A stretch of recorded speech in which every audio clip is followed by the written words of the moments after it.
منطقة الشرق الأوسط بتواجه صعوبة، توترات، حرب خاصة مع الحرب الأمريكية الإسرائيلية على إيران في الفترة الأخيرة. طبعا مصر جزء كبير من منطقة الشرق الأوسط، دولة مهمة جدا بتجذب السياح. فهنا ناس كتير عاوزة تطمن، هل السياحة في مصر اتأثرت؟ كمان شركات السياحة إزاي بيقابلوا صعوبة في جذب السياح، في عوامل الجذب ولا الأمر سهل إن السياح هم بيقبلوا؟ تفاصيل كتير هنعرفها من الأستاذ محمد فاروق عضو غرفة شركات السياحة علشان يطمنا، وكمان عوامل الجذب بالنسبة للسياح وإزاي بيجذبوا السياح. أهلا بيك يا أستاذ محمد. اهلا بحضرتك. في الأول الحرب إزاي أثرت على السياحة جوه مصر؟ وبشكل خاص كمان عن عمل شركات السياحة.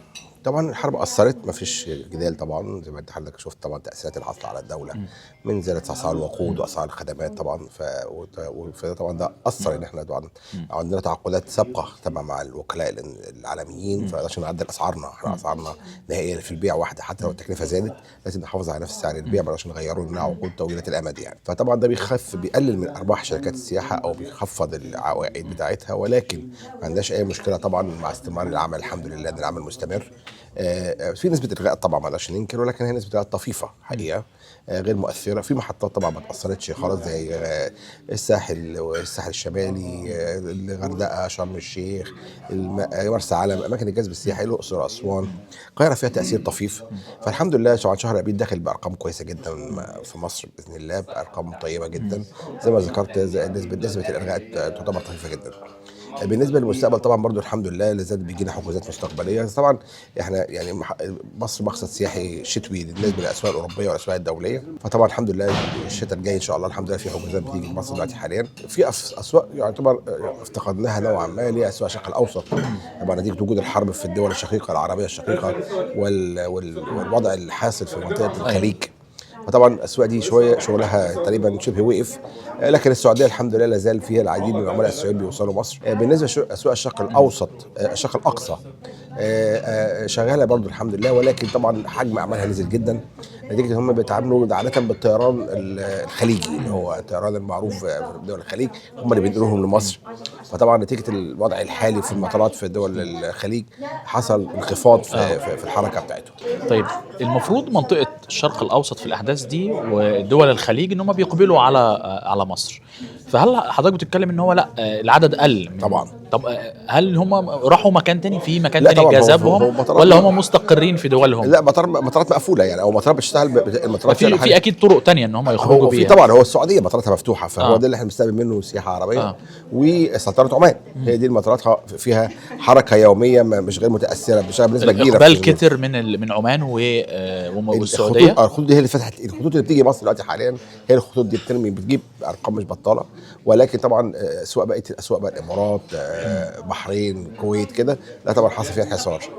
ده الاعداد قلت تماما طبعا. طبعا حضرتك اتكلمت ان في يعني الغاءات طفيفه في الحجوزات.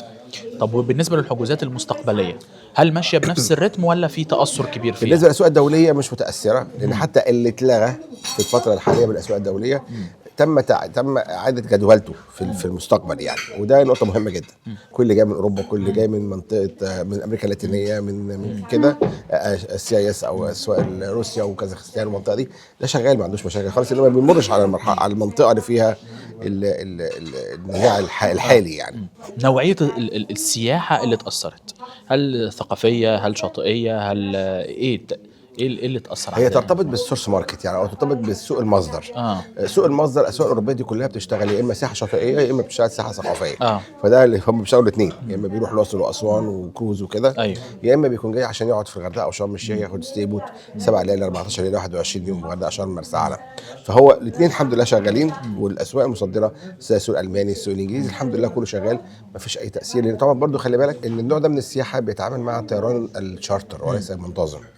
فالطيران الشارتر شغال ما فيهوش اي تاثر. هو التاثر اللي حاصل في مصر جاي عن طريق الطيران المنتظم اللي بيجي عن طريق الشرق الاقصى بقى، وكان بيجي عن طريق منتظم مش بيجي بشارتر فلايت. نقطة مهمة جدا اللي هي الدولة بتستهدف عدد كبير جدا من السياح، 30 مليون سائح تقريبا ب 2030. حضرتك شايف ان مصر في ظل الاوضاع دي وقد تستمر او ممكن قد تهدأ شوية وبعدين ترجع تاني، حضرتك شايف ان احنا نقدر نوصل للرقم ده ولا عندنا صعوبه؟ هو لازم احنا نركز تماما، والحمد لله، ودي النقطه المهمه جدا. خلينا نتكلم ان برضو السوشيال ميديا والفيربال مهمين جدا في الدعايه لمصر. النهارده انت الحرب دي ابتدت يوم 28 فبراير. كان عندنا في مصر سياحه خلصت سياحتها ورجعت، وفي ناس وصلت خلصت سياحتها ورجعت خلال هذا الشهر من 28 فبراير لتاريخه. كل ده فيربال ماوس بياكد المعلومه لكل سائح خارج من البلد راجع بامان ان كل حاجه تمام، وان هو ما حصلوش اي مشكله، وانه استمتع برحلته والدنيا جميله.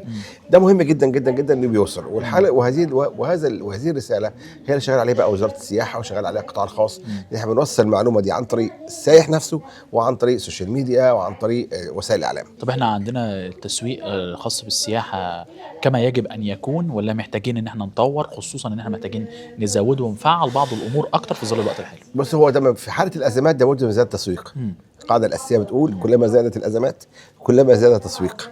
مش معنى كده ان في ازمه ان انا اقف، ما ينفعش اقف، لازم اشتغل. واحنا عاملين ده وعاملين وشغالين، ما انا بقول لك يعني اقصد ان هو زاد في الفتره ده اللي طبعا، لان طبعا بقول لك احنا تتاخد الاراء من السائح اللي راجع، انت اخبارك ايه، انت مبسوط، ده بيتصدر، المعلومه دي بتتصدر، وده مهم جدا جدا جدا ان انت النهارده بتوصل معلومه ان والله اللي بيحصل ده انا مش عبيه، اللي بيحصل ده حواليا اوكي وكل حاجه، بس انا في مسافات بيني وبينهم، وانا اللي بيجي عندي بيخش لي بيخرج بامان ويستمتع برحلته، والشارع المصري واضح قدام الكل. يعني الموضوع مش محتاج ان احنا نشرح اللي بيحصل بالظبط، غير ان احنا بنوصل المعلومه ان احنا ما عندناش مشكله. هي تصدير فكره الامان، لان السايح عايز الامان، هو مش هيجي عشان ينبسط ومنطقه فيهاش امان طبعا. فهي دي النقطه، والحمد لله احنا بلدنا بتتمتع بالامان يعني.